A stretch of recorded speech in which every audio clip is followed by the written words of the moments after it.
At this time, I'll call to order the Board of Education for the Muskego-Norway School District. The attendance will be the same as the Committee of the Whole, with the exception of Tracy Blair being added. And we'll move on to item D, Pledge of Allegiance. Could Mr. Bowman lead us in the pledge, please? In the back. All right. I pledge Allegiance to the flag of the United States of America and to the republic for which it stands, one nation, under God, indivisible, with liberty and justice for all.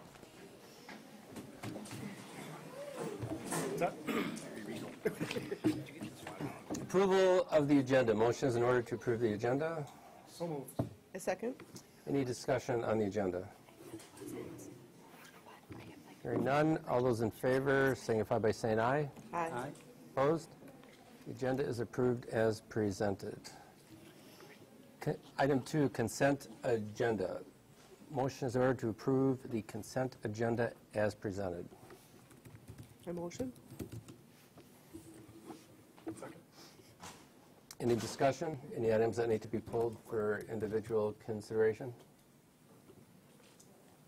No, hearing none. All those in favor signify by saying aye. Aye. Aye. Opposed? The consent agenda is approved in gross. Item 3, student representation.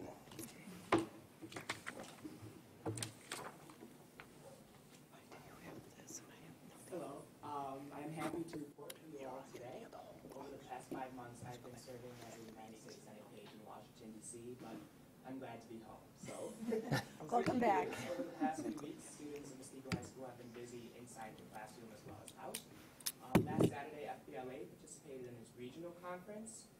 27 students qualified for state conference, and another student was selected to serve as next year's regional vice president. So that's actually super cool. The forensics team competed at Union Grove High School this past Saturday and achieved many awards. And February 22nd marks the inaugural Warrior Winterizer, excuse me, combining both basketball and the spring musical. So that can be super cool. Let's see, what else? Boys varsity basketball team won its last 4 home games, and tonight we'll play against Waukesha South.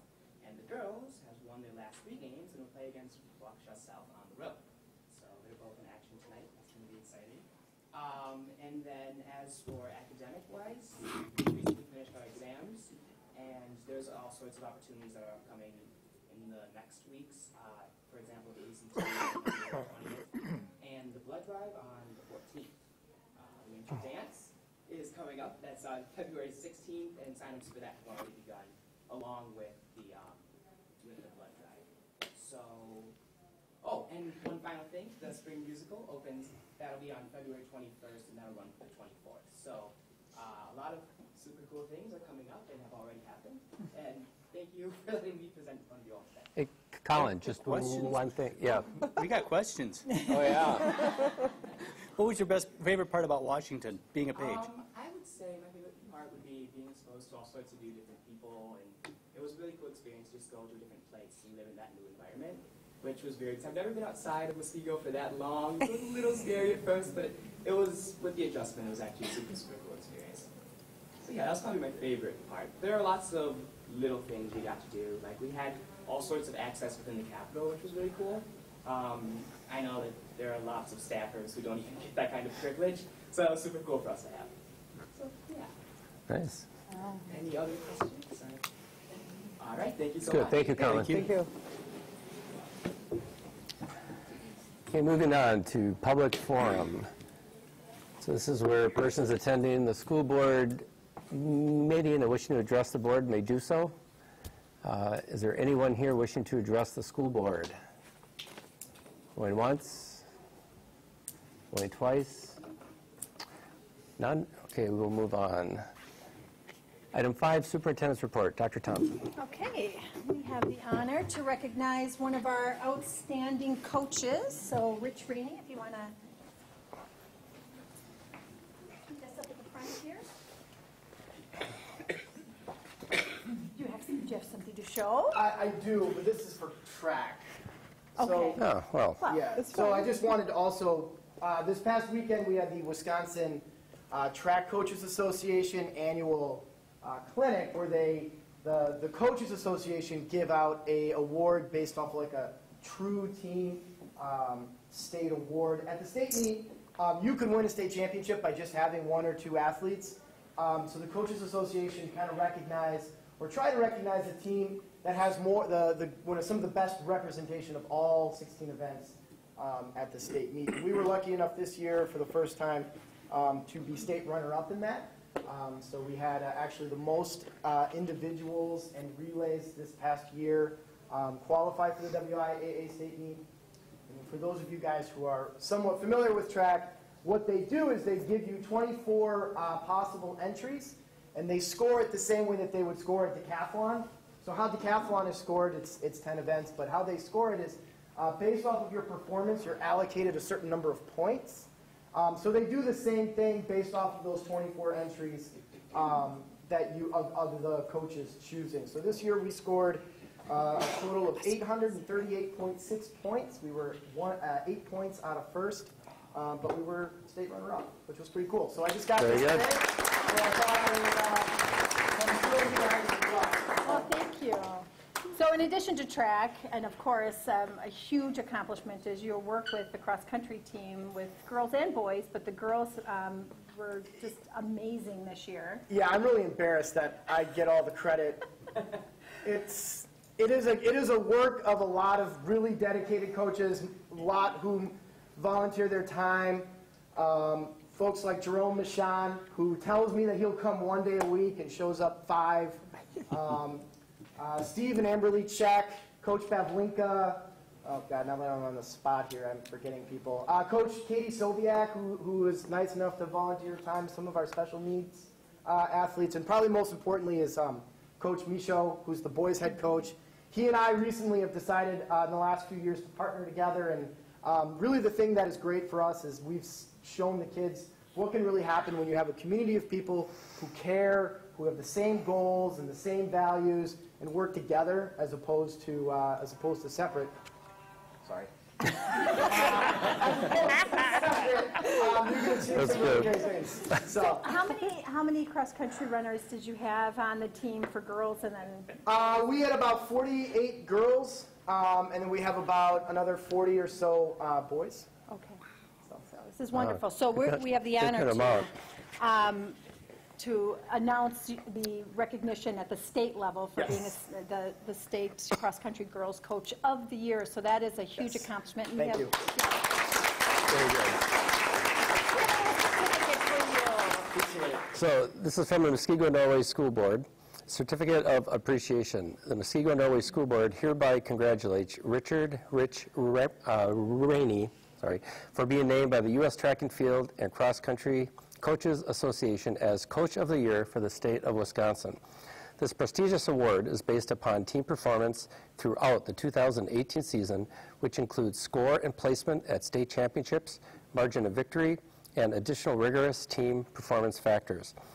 Through his unwavering dedication, leadership, and skillful coaching ability, Rich Rainey led the Muskego High School girls cross-country team to the 2018 WIAA State Championship with team and individual record-setting accomplishments, which led to his recognition by the USTFCCCA. Say that 3 times. Yeah. The Muskego Norway School Board hereby commends Rich Rainey for his leadership and commitment to excellence in coaching girls cross country, presented at Muskego, Wisconsin, this 4th day of February 2019, and signed by the board officers. Thank you. Thank you very much. Thank you. Now this also puts you in the running for a national coach of the year. Yeah, well, the website said they would or the email said they'd let me know by the end of January, so I haven't heard anything, so. No news is good news, right? Yeah, right. So, So, we'll see. We'll see. But thank you guys. That's good. Thank you. Congratulations. Sure. oh, yeah. Oh, absolutely. Ready? Let's go. We'll go like this. That's good. Is this good? This is totally natural. Is that good? Unnatural. Good, Jess. And thank you again. Thank you. My pleasure. Thank you. Oh, yeah. Well, he did that during my kids' conference. Okay, Okay, now we have the pleasure of having Sarah and Josh provide the board with the first annual Baylane Elementary report to the board. So we're excited that you're here along with all your team members, so thank you so much. All right. Well, I'm not doing it alone. How? You like stole my first line. Oh, sorry. Welcome to our first That's okay. That's good. Make sure this works. Yeah? Okay. So, do I need to?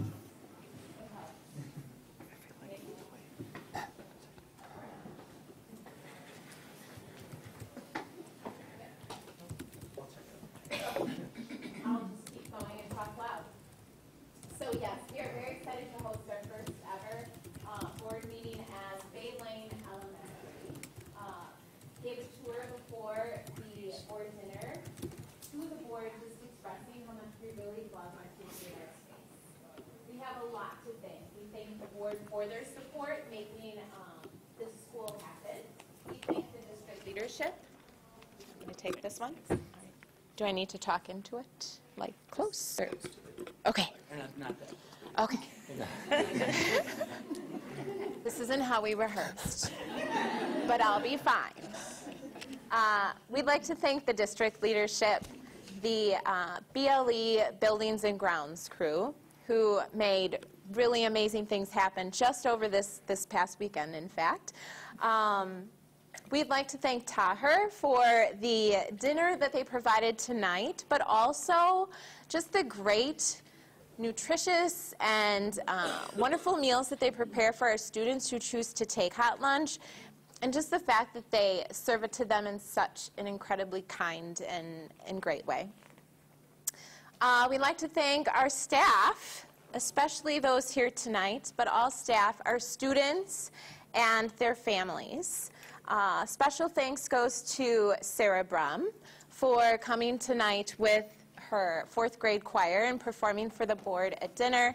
And then also Carrie Hilgers, one of our art teachers, who has helped provide some of the great artwork, which if I remember, I'll mention a little bit into the presentation.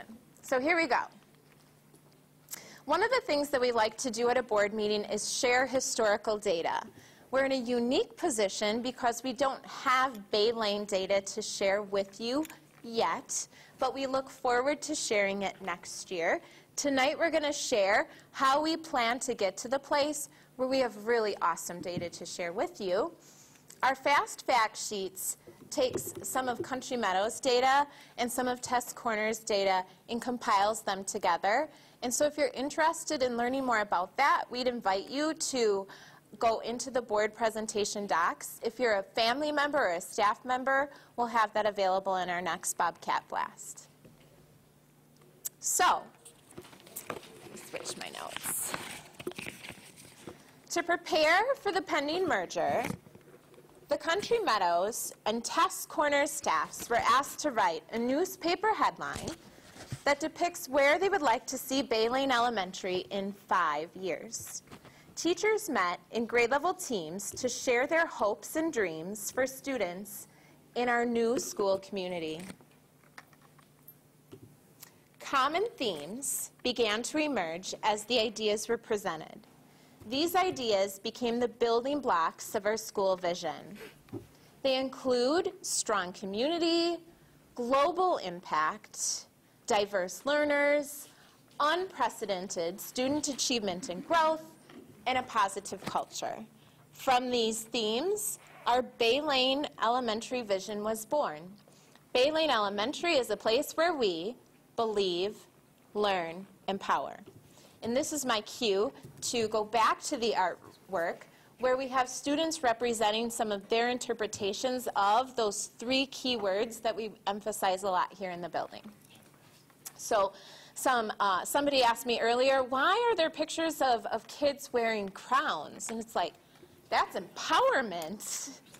So you'll notice that. So we believe in the power of community. We learn with a mindset of growth. And we empower positive impact. Coming together is the beginning, keeping together is progress, and working together is success. So how do we make that happen in this big new elementary school? We knew that it would take teamwork. And so we began to study a shared leadership model, and we have adopted a model of 3 key leadership teams, and we're going to tell you more about that tonight. We have our Believe team, our Learn team, and our Empower team. So we'll begin with our Believe team. Hi there, my name is Stacy Isaacson. I'm one of the teaching and learning coaches here at Bay Lane. And as a Believe team member, we're here to share some really exciting things that the Believe team has been doing already this year. In the next couple slides, we're just going to share a little bit about who we are and some of the work that we have been doing up to this point. So the function of the Believe team is to create an action plan for fostering strong student engagement, positive school climate, and a sense of community at Bay Lane. The team includes administrators, coaches, student services, teachers, and also a family representative. Hi, I'm Deanna Welsh, one of the social workers and a part of the Believe team. The Believe team work aligns with the exemplary student learning and engagement, highly engaged components of the strategic plan. And as a team, we've been attending the PBIS Tier 1 trainings and will be studying student survey as well as behavioral data in order to guide us to where we need to focus our attention and actions both now and in the future. And in the fall of 2018, we developed our school-wide behavior expectations using the PBIS framework. And at Bay Lane Bobcats, we are respectful, responsible, and a community. My name is Tammy Berger, and I'm a special education teacher at Bay Lane Elementary. And once we developed our Bay Lane behavior expectations of being respectful, responsible, and a community, we then reached out as a team and developed behavior matrices that are posted all around the building that you can see. And we did this in order to create common language amongst the staff and to build community with our students so that they really understand what our expectations are. And then from that, we have explicitly taught common lessons throughout all of our classes so that students know what's expected at Bay Lane. My name is Mary Routman, and I'm a 3rd grade teacher at Bay Lane Elementary and also a member of the Learn team. And I'm Kelsey Gunther, a kindergarten teacher and also a member of the Learn team. So the function of the Learn team is to use our assessment data to create our school goals that are centered around our student learning. The members of the Learn team include the administration, the teaching and learning coaches, as well as teachers from each grade level. So the Learn team, our focus aligns with the academically prepared and highly effective personnel and expert teaching, which are the components of our district strategic plan. As Learn team members, we work to collaboratively engage in strategic planning so that we can support the professional learning communities that we've built. And that also aligns with the district strategic plan in the six high leverage teaching practices. So this year we thought differently about how we can do our professional learning communities. And so each staff member was able to choose one of those to dig deeper into. And through that, we got to choose what we would want to have as our deeper learning goal for the year. And through that, we naturally developed professional learning communities that include different staff members and different grade levels to kind of mix it up and do something we're passionate about. So I chose the academic conversations as my area of focus, and I have a team that includes 4 other kindergarten teachers and a 4th grade teacher. And we meet together. We started by developing a rubric where we're thinking about student actions that we'd like to see with academic conversation. And now we're thinking about teaching practices and how we can implement that through modeling and some engagement of students in the classroom. And we're going to look forward into looking at each other and recording some of our lessons, doing some student self-reflection, and different things to engage students more. And my learning with support from the Learn team and my PLC is focused on student-led goals, and we, in my group, we created a rubric that students use to set their academic goals and then their action plans and go back and make reflections on their growth in terms of not only writing their goals and their action steps, but how they are doing in regard to growing academically to meet the goal that they set.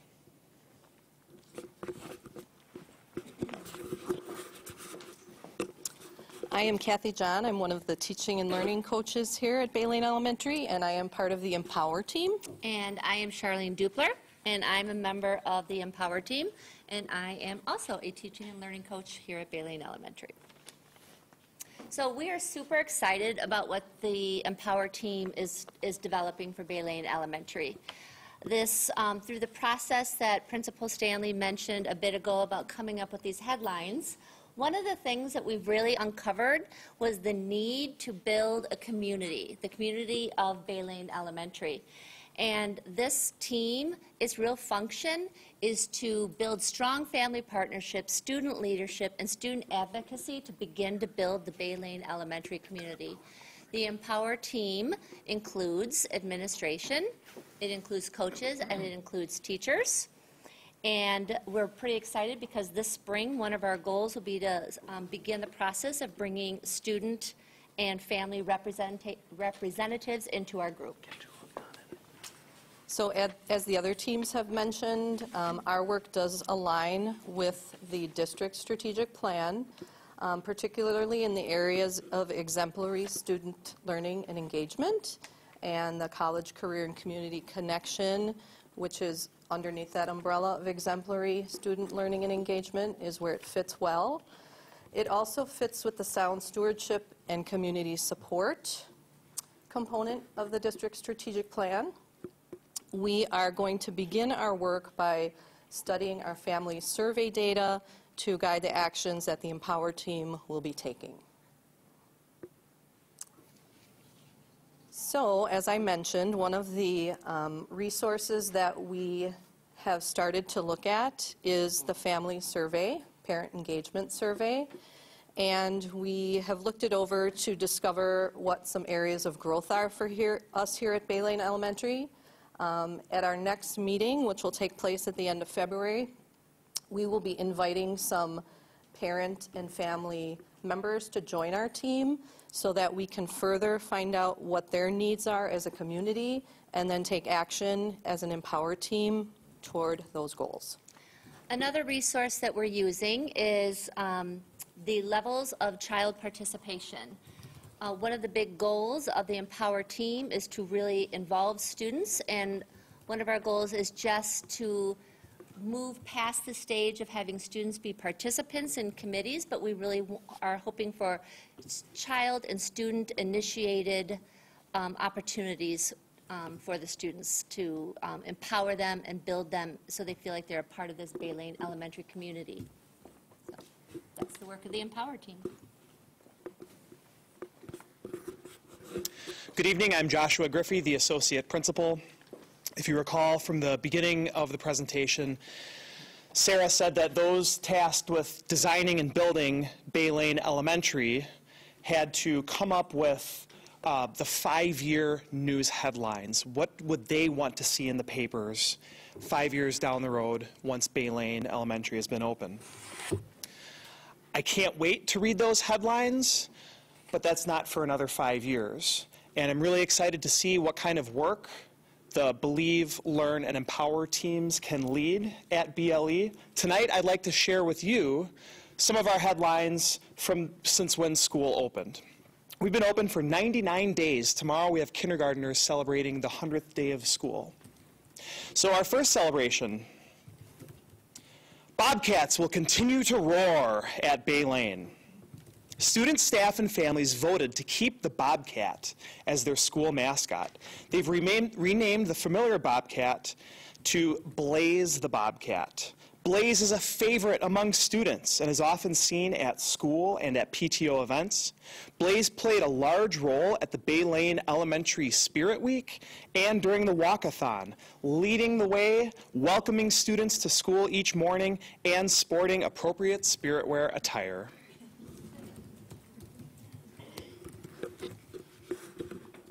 Good evening, everyone.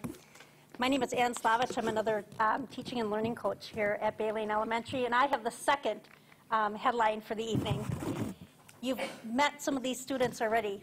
Young Bay Lane musicians enjoy enrichment activities. To welcome the Muskego Norway School Board, the fourth grade student choir will be joining them for dinner on Monday, February 4th. The meal will end with a special performance selected by the students. The student choir is an enrichment activity that Bay Lane music teacher Sarah Brum started for fourth grade students. Interested students join their teacher twice a week during their lunch. Bay Lane's other music teacher, Sarah Habermel, offers a similar enrichment activity for students interested in playing mallets. Both student groups, the Mallet Ensemble and the choir, performed at the winter concert. The music teachers have also been fundraising to purchase ukuleles so they can continue to provide exciting musical experiences for the Bay Lane students.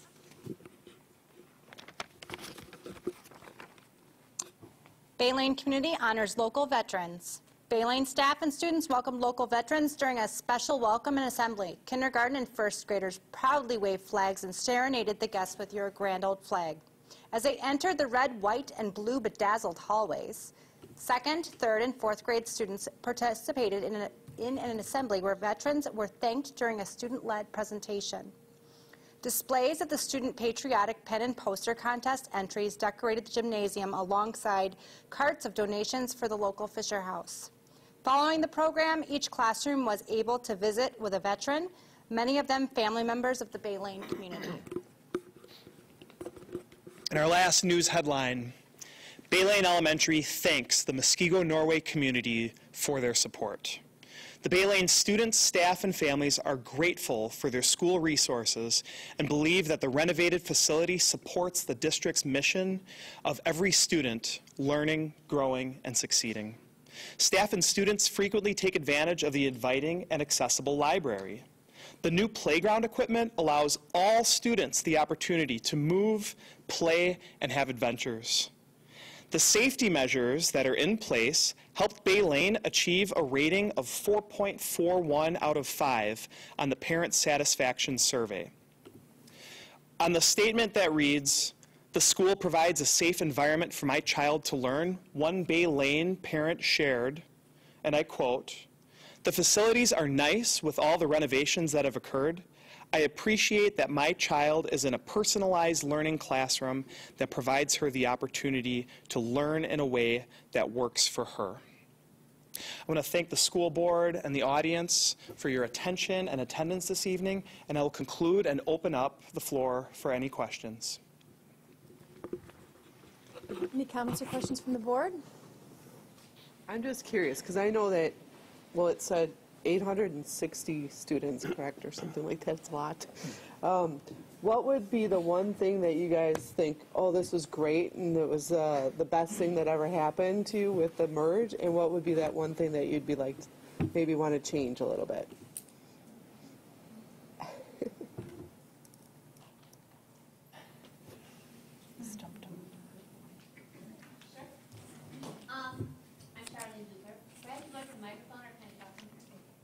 Can you hear it? We'd appreciate it if you had the microphone just so we can get it on the feed. Document this. Yeah. We could do this. Thank you. I think one of the, I worked at Lakeview Elementary for years as a teacher. I worked as a coach at Country Meadows and Test Corners, and I worked at Test Corners for the last 4 years. I think I love the opportunity to have all these great new professionals working together and learning from each other. I think that the staff here and the people and every facet, from the custodians to the interventionists to the teaching staff to our instructional aides to our specialists, are amazing people. And I love the opportunity just to learn from this incredible large group of professionals. So I've really enjoyed that process of, I think I've called it being a founding father of the school. So I think that's really fun to build something new. So. Thanks, Shar. Yeah. That's excellent. And just to be clear, this 860, that was the enrollment for both Country Meadows and Test Corners. on the thing, okay. So I think you have about, how many students are enrolled here? 700 and... I think that's the count with the 4K. Oh, and with the 4K, okay. It's not the combined, it's the 4K count. Okay, thank you for that clarity. So it's about 760. We have 763, I think. Yeah. Thanks. Anything you'd like to change? Let us know, like bigger parking lot or. Bigger's always better.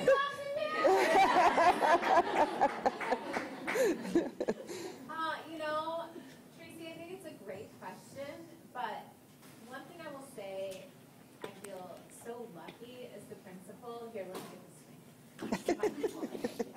Okay. I think it's a really fair question. What would you change? And I would imagine, you know, like, I don't even in my head want to go there and think about that because we are just so forward propelled where we made it a point in the beginning, and I feel like we talked about this morning at our Listen and Learn and celebration. We came from schools that we really cherished and loved, and we missed them. But we're Bay Lane now, and we are consciously going slow to go fast because we want to do it right, because it is a new school, and we're trying to bring all those great qualities that we liked in our other schools, but we also recognize that we're big and it's going to be different. And so if what we would like to change is more parking, all in, absolutely. But I don't even want to think about, you know, like what we would change in the sense that we are continuing to learn and grow as we go. And so if we feel like we can do something better, we do. Like we work to make that happen. Well, I thought it was interesting because their survey said, like, and it was small print, so don't quote me on the numbers, but it kind of looked like giving feedback to the parents and about their child's learning and stuff, which I think that's probably why you're empowering them into that group so that they can get that information. So maybe just a little bit more feedback with the parents and stuff maybe would have been a little different or a little. Absolutely. That's one of the reasons why we do this survey every year, and I think that is a consistently low area for us, and that one of the things that the Empower team is going to try to do is to really uncover what that question means to parents so that we make sure when we're putting actions in place to try to bring those numbers up, they're the right actions. So, yeah. Yeah, I appreciate you bringing the parents in the mix. Thank you. Any other questions? So I'll ask one. Since you pointed out on the tour, when my kids were going here as Bay Lane Middle School, the parent drop-off would be down below and the buses would be up top. Yep. Now you've reversed it. How is that working out? And I know you were here as assistant principal for Bay Lane Middle School, so I'm sure you have a very good insight on that. Yes. And so the reason the change was made is because we needed to try to get a lot more parents pick up at the elementary we find, and it's a much slower process in that we need to match the right student with the right parent, whereas at the middle school the kids could kind of just congregate more and get in the right car. We don't have that luxury at elementary school. And so we changed the direction of the parking lot to the upper level because it allows us to get the most cars off the street during that busy time and have a pretty complex system in place for pickup so that we're able to move as fast as we can with safety being #1 priority. And so the 13 buses all come in and they have their individual parking spots downstairs. And in that sense, I think it's great because the same bus is in the same spot every day. Kids know exactly where to go. And although we do still have some occasional snafus, for the most part, I feel like it makes it as efficient as it possibly can. Does that answer your question? Yeah, so expanding on that, when the parents line up for the kid pickup, do you do one car at a time or are you able to do 2 or 3 or? Yeah, And so the process is pretty complex. It's detailed in our parent handbook if you wanna read about it. Well, knowing who you're talking to, keep it simple, please. Okay, we'll keep it good and simple. So the kids line up by grade level right there in the lobby. Somebody is outside typing in numbers 1 through 8. And so by last name, we have a caller in here who calls kids by last name with a number. So you get a number 1, 2, 3, 4. The kids run out, go to a cone. And so it's a pull-up system where the parents, when they pull up to the cone, their kid ideally is there, ready to get in the car. And so it's just this strategic, monitored process. We adopted it after studying schools of like size and their systems. We had to tweak it to work with the parking lot that we have. But that's it in a nutshell. Does that answer the question? It explains it well enough. Thank you. Okay. And I'm sure some parents probably really appreciate it, and I'm sure some, miss the days of not so many cars. But we do what we can with what we have. Any other questions? All right. Thank you. Thank you very much. Thank you very much.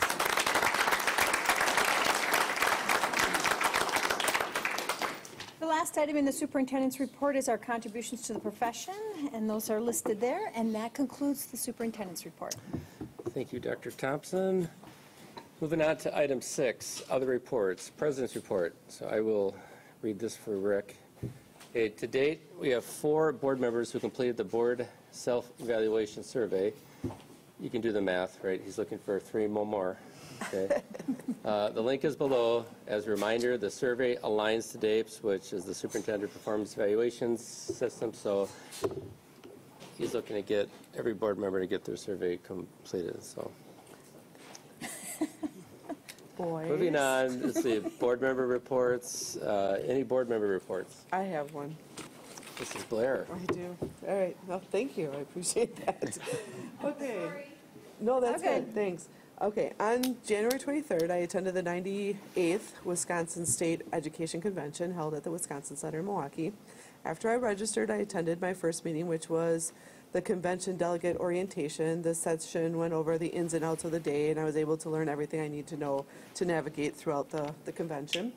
Next, after picking up my delegate assembly credentials, I walked through the convention hall to get to the next talk I found kind of interesting. It was called Solar Electricity, Right and Wrong for Your School District. I found this talk rather interesting since I was curious as to how much money it would save using solar panels.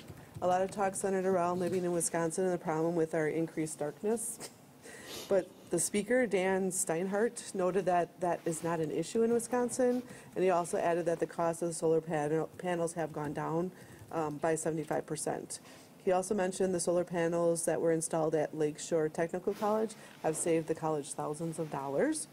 They trained students there to learn how to install these panels. I found the talk quite interesting, though a little skeptical, since he did state that the average panel lasts about 20 years. So there's substantial costs for upkeep. They did offer to come and do a free inspection and quote.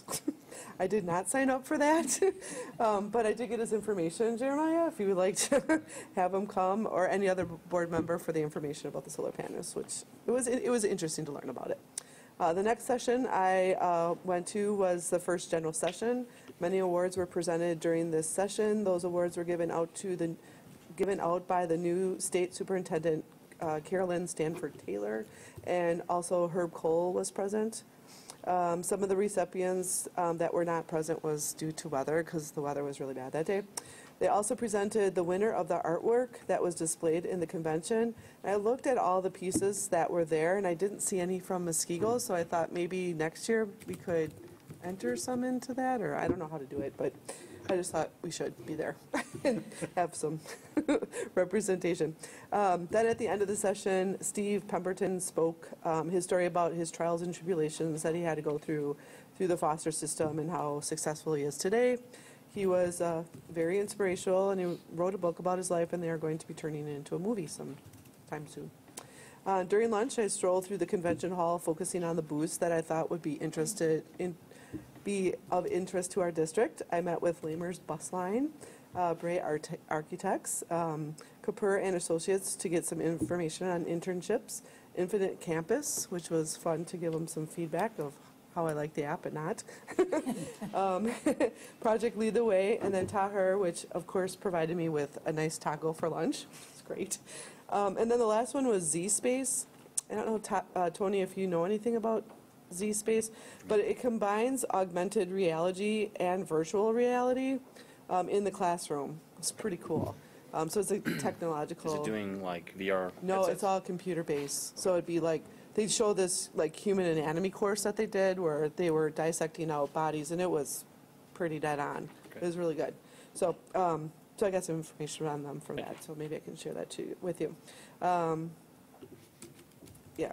And then after lunch, I listened to a fascinating talk on the deep dive into the facts of the school violence and emerging approaches to safety.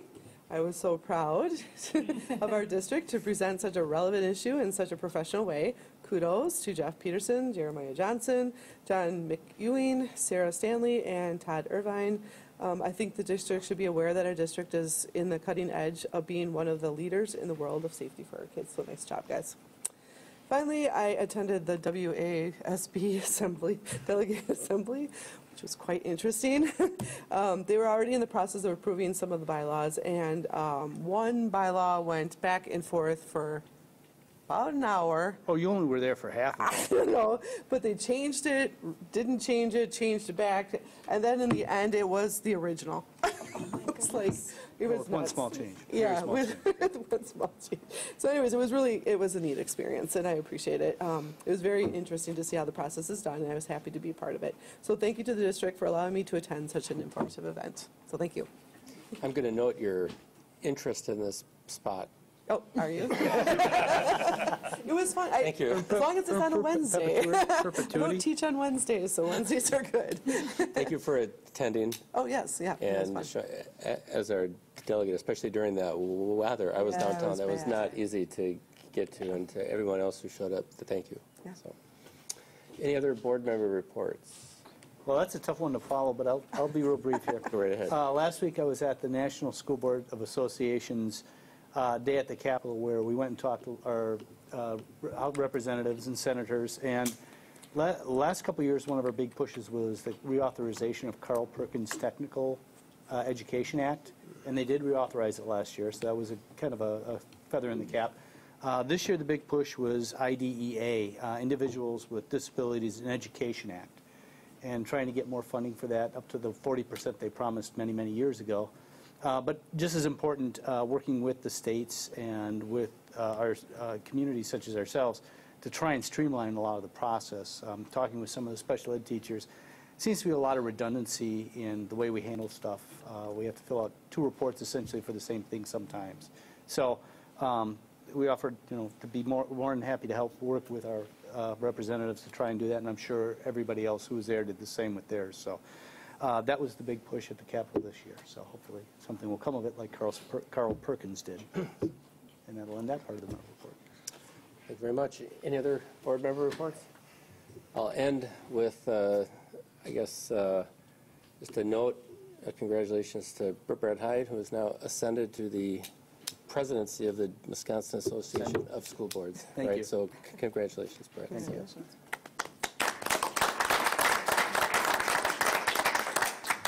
And that runs through the entire conference of this? It'll end at the end of the convention next year. Okay, cool. Nice. Okay, ending any other board member reports.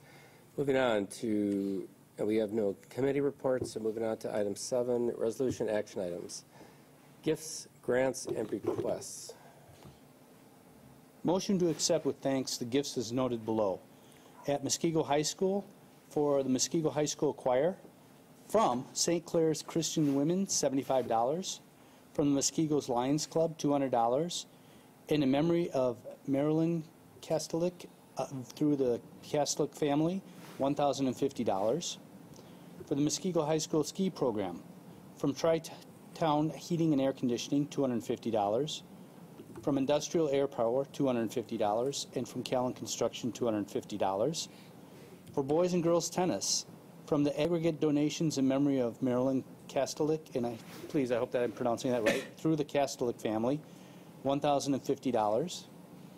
For prom bus cost offsets through the Muskego High School Student Council, from the Impro Corporation, $500, from Buban Orthodontics, $100, from Pioneer Inn Enterprises, $250, from Leaf Guard Southeast, $200, from Great Lakes Start Manufacturing, $500, from Muskego Tire and Auto, $250, from Morgan's Collision Center, $50, and from Northern Gear, $100.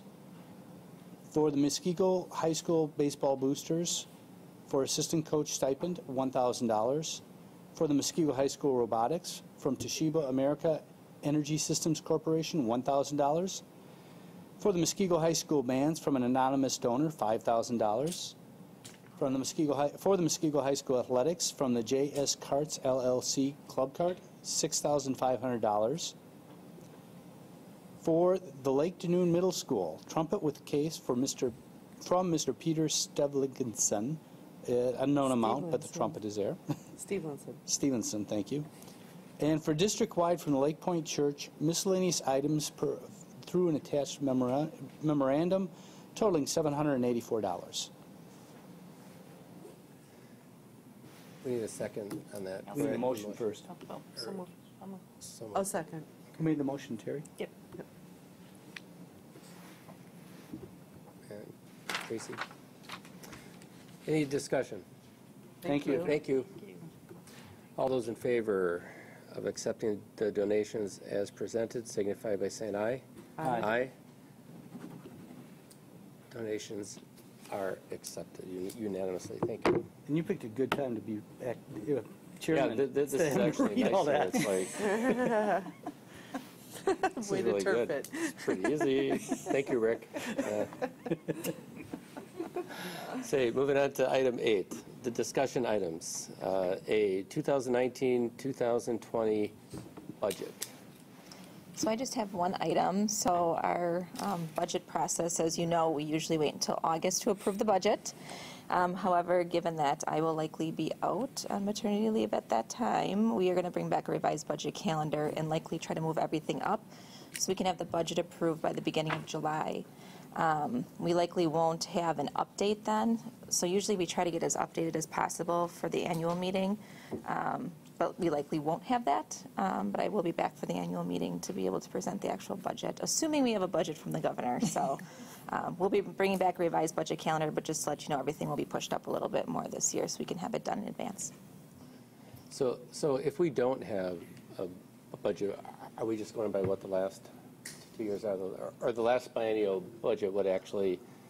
We would go with any information that we have available. So in theory, current law stays as is until something changes it. So we'll be bringing back a number of scenarios, but likely that would be what we'd be bringing forward to the annual meeting is what we know up until that point, which could be current law.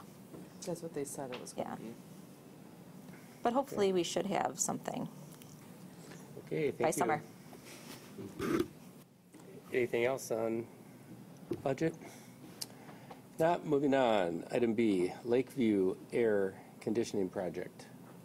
So each year we bring forward a capital construction project that is something that is built into the budget for facilities, and it's ranged from $400 to this year we got up to almost $600,000 for capital construction. And so we have a list of comprehensive needs, and we get input from principals and input from a multitude of folks, and we weight that to find out what the highest rated project is. We went a little aggressive this year with the capital project being air conditioning because of the high expense. That's something that is, you wonder if we can pull off. So we brought in a engineer to fully design the system and competitively bid it. We invited 7 firms to bid. Unfortunately, we only had 2 that bid because right now I think trades are just booming, and so we even prompted some union folks to push their companies to bid, and unfortunately we only got 2. But we've worked with both. Both are reputable. Southport came in at about $1.1 million. Illingworth came in at about $1.2 million. We were prepared when this project started to commit to $750,000 of a capital budget to fund this. So we'll have to discuss further funding mechanisms if possible. If we went forward with the project, it would be done this summer, so they would start to procure things in the immediate future to prepare for an entire summer project. This entire school gets shut down, so we could replace the cabinet heaters. We'd have to tear down some ceilings, remove some old rooftop units. It would get all new exhaust fans and then controls throughout the building, and this would involve a chiller being placed on the site at ground level and a fence being built around the chiller. So pretty comprehensive project touching the entire HVAC system. You might remember just a few years ago we got all new boilers, so this would make the entire system brand new. Much of the stuff we have right now is from 1955, so some of the old components that we're using. I did bring forward just another couple tidbits of information after talking to one of the board members today. This was not part of the original as far as the referendum concept. We did ask the community of Lakeview, the community, if they would support a gym parking lot air conditioning part component of the referendum, and the support came back from all residents at 65%, staff residents at 87%, parent residents at 74%, and non-parent, non-staff at 53%. And then I just pulled a comparison as to how they rated the entire project. So how did they feel about everything we were going to do at a $55 million solution? And so the results were aligned and much of the same, but for those of us that were here at that time, you'll remember we had to do some paring down to get to our $43 million solution. So there were things that came off the table, from the band room to the air conditioning here and other aspects. So I just wanted to give that perspective. And then lastly, air conditioning does come with an added operating cost. To what exactly that is, I don't know, but I know we have other air conditioning buildings and we're operating fine with that. So I did just include a trend of where we're at with our utility bills. So this year we're at about $500,000 spent, but we're 63% through the year. So we're trending on track, and we're still carrying Muskego Elementary, Test Corners, and the Highview home, which someday will come out of my budget. We won't have to pay them anymore. So that's just all the information I can bring forward today. So open any questions. So you would be installing new controls and quite a bit of new HVAC. Mm-hmm. Would that help the efficiency at all of the, help us contain some energy costs that way? There would be, but it'd be hard to calculate an ROI because just running air conditioning alone is a pretty big expense. So it would be more efficient. And I talked about when we toured this building, having the individual controls, that prevents overheating or overcooling a space. So while one space is hot and the other space is cold, there's inefficiency in that. It's hard to calculate. I do know that this building came down in their utility costs compared to last year. So having those digital controls does help. But as far as an ROI, I don't know what you can speak to an ROI when it comes to air conditioning. As we all know, our homes during the summer when we're cooking, your bills go up. Because I'm sure that the controls and the HVAC are a fairly significant part of that. They are. Difference between the $750,000 and $1.1 million. Yeah, it's a fully integrated system. I had them break out the controls, and I think it was about $100,000. And I'm not quite sure that we could operate off the current control, which is a compressor and compressed pneumatic air. I'm not sure if they could tie that in with newer technology, but it makes sense that if we tied it all together to do that. Thank you. Sure. And this is the only building we have in our district that is not air conditioned at this point. Correct. Maybe some solar panels. Solar panels. So what would be the options to pay for it? To make up so if the operating budget, as Jeremiah suggests, was set to pay for $750K, what options do we have to make up that existing without, well, including fund balance, but? So we're looking into a couple things, but fund balance is really the way we would go. And I guess I would start by saying the board approved $2 million of fund balance to use for the referendum projects so that we could complete everything on the list. And when we're still paying out a few invoices that are trickling through, but we have only spent 1.1 of that $2 million. So there are funds available within fund balance that we already technically had designated for projects to be able to support the difference, which is about $357,000. So we have that as an option. The other thing we're looking to is based on how the question's written for the referendum, because we include equipment for all the buildings, if the HVAC could be a component of that. if it is a component of that, and we can verify that with DPI, we could use the interest earnings that we have not set aside from the bond proceeds. So we have about 580,000 in bond proceed interest earnings that we have not allocated.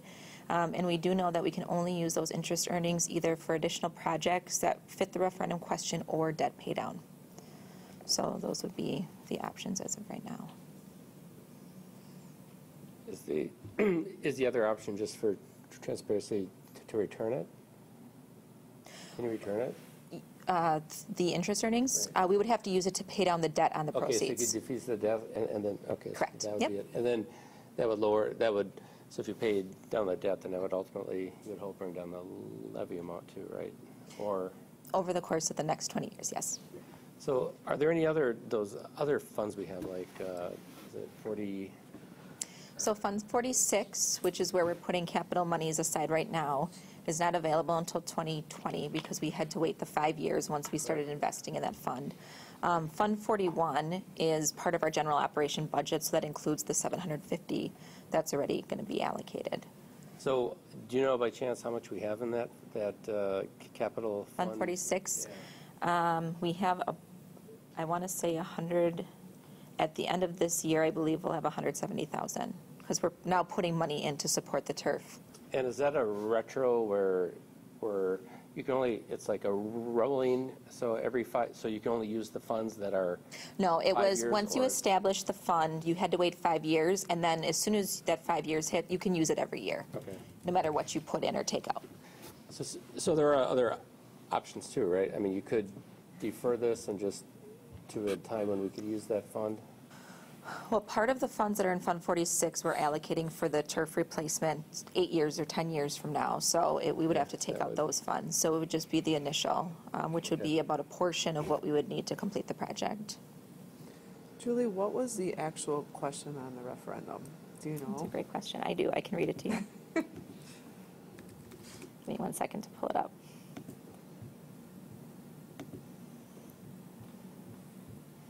Okay. I'm not going to read all the details, but for the purpose of, borrowing an amount not to exceed $43.18 million for the purpose of paying the cost of a school building and improvement program consisting of constructing a new middle school on land owned by the district, constructing additions to and renovating Mill Valley Elementary, renovating Bay Lane Middle School and Country Meadows Elementary School, site improvements at Lakeview Elementary, and acquiring furniture, fixtures, and equipment. So it's broad. Yeah, it is. I just want to verify that It fits. it fits. Mhm. It's almost like for those of us who were here when and I don't know the answer. I'd probably have to go back and look because it's kind of, I don't know what we were, and I can't recall, but when the master planning team created all of these elements and then they built these, I can't remember, like 5 or 6 scenarios, right? And then we were presented with these scenarios and we tried to, as Jeremiah said, we had an amount that we didn't want to go over, so we tried to piece everything based on that. And I'm not certain if that AC was ever a part of that. And generally, that would be probably what I'd want to go back and look and see, and just for my own edification, but I can't recall. And I know we did a lot of pairing. We had the band in the choir room. We had the parking lot at Lakeview was extremely important. We had items at Bay Lane that we didn't do, items at Mill Valley that we didn't do. So I'm not sure where that fit in, right? So that would just be, for me, what I'd probably want to walk through and just see, because to read a question, it's hard, right, to know, but if there's evidence that says, hey, we discussed this and wanted to do it, we just couldn't hit that threshold that we wanted to go on. And now after the fact, if there are dollars left, referendum dollars left for the purpose of any of these items that we did talk about, well, that's it's probably a different footing, right, than just trying to textualize words in a paragraph, right? I mean, because if the evidence suggests that we actually looked at it, we went through it, and so. I thought one of the things we did discuss was like the gym and the airflow. Like I thought that was something. So the thing that, yes to all of it, we really comprehensively looked as a master plan 1.0, looked at the whole district and all the needs that we had. And I think it was 100 million, the total list of needs that we then surveyed 55 million. And Why so wasn't that on the referendum? So Lakeview specifically said, converting the gym into a dedicated cafeteria, building a gym to accommodate physical education classes, large group events, and community activities, increasing on-site parking, and adding air conditioning, replacing ventilators and heat system controls to improve air quality. And I think, if my memory serves me, I remember the conversation stemming around what are parents often complaining about when they come to Lakeview, and everybody's consensus was parking. So I think that was the pulling out of that specific component. And again, just to be clear on the funding, the interest earnings are the only thing we have to worry about relating to the question, because the board decided to put fund balance toward the project. You can choose to use the fund balance on anything. It doesn't have to relate to the referendum project, which creates some flexibility. So basically, if we committed $2 million in fund balance to the referendum, and over the course of the build and the referendum spend, we end up having not only interest on the referendum debt, we have monies that we didn't need to spend, you're saying, from fund balance. Yeah, through the bidding process, we realized savings that we didn't anticipate in the estimation. So, Were you kind of shocked with what they came in with for an estimate? Because it's a lot more than what we... Yeah. Over the last couple of years, I've learned not to be surprised, unfortunately. Yeah, they were fairly certain, but I think the market right now is dictating. The two of them together are close. It's just that it's a lot more than what we had budgeted for. Yeah. So, I guess, so from the board, so what are we, so this probably still needs to be on discussion for another week, so Eric and Rec can weigh in on it, because I think there's some comment or some opinions there. However, I guess from the board, what do you need? I mean, from our perspective, I guess it's, are we willing to, and I don't know if we need to answer that now, but are we, over the course of the next few weeks, what are we willing and comfortable to do with the dollars that we committed from fund balance but didn't have to spend, and the remaining amounts from the referendum debt that is available to either pay off debt or other options? So I think we're going to have to grapple with that first, and then come back and, that's probably the most valid conversation to have. And then Rebecca and Eric, I'm sure, are going to have some opinions on this. So. Well, it would be helpful for me, because I know we went for 43 million, and then we were committing, I believe, up to 5 million from fund balance if needed. 2 million. I'm sorry. Up to 45 million total. Yeah. So it's just under 2 million. This would be helpful, me knowing what we'd planned for the maximum and what we actually used, and then how everything else rolls into it with the interest and the contingency and anything we didn't use.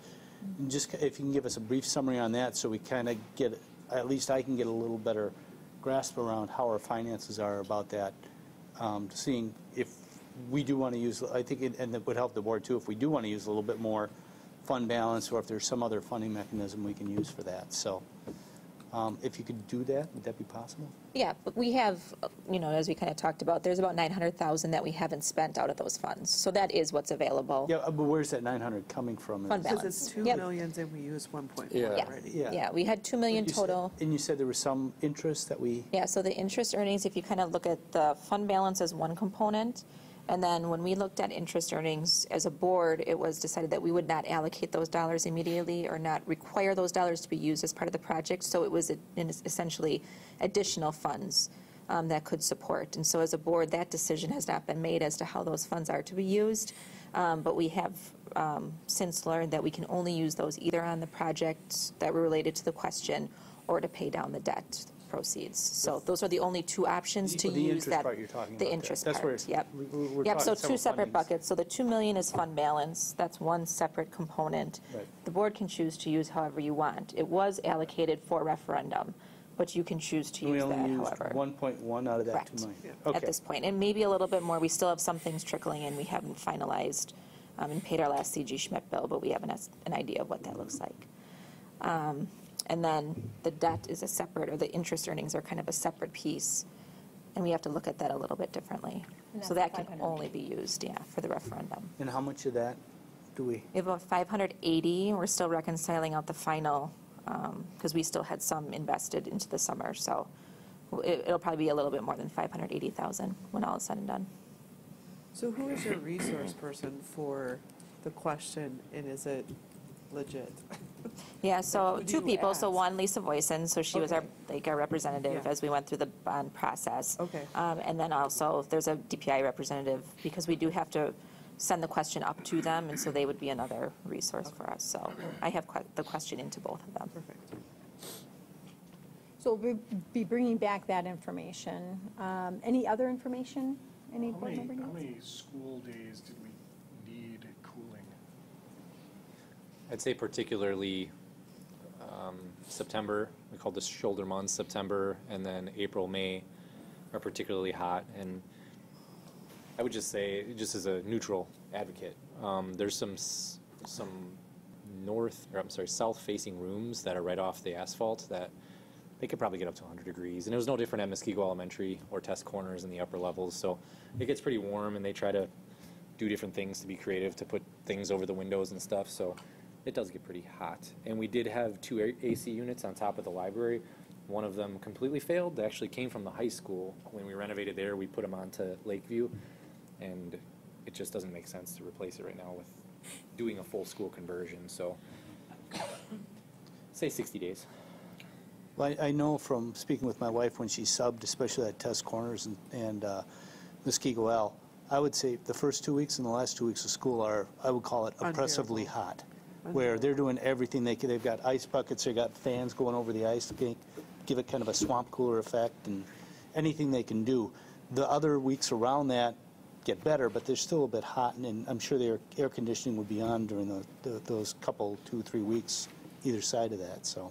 One thing that's been new the last couple of years is students that have heat sensitivities, which hadn't arose my first few years in the role, but there's a couple kids that have to be in climate-controlled spaces because of whatever condition they have, so that's been new. And this, with your adding the air conditioning, won't it help the heat also? Because is it working off the same forced air or not? No. No? it's- Okay. So going forward, we'll just get that information and then add this as a discussion item on the next board meeting. I think at that point, we'll just, Rick's probably going to want to corral everyone and say, okay, how do you want to spend the cash? There's multiple ways you can do it, right? You can just, however you pay, if you're comfortable with it going out of operating, then it's just what are you comfortable with, or are you not? On what fund you take it out of and whatnot, I guess, is what we have to grapple with. So, Well, it would be good to know, Julie, if there's other things that you're anticipating to come out of that fund balance. Like, is there anything else in the back of your mind, or Jeremiah too, that you would be like, we might need to use that 900,000 for something?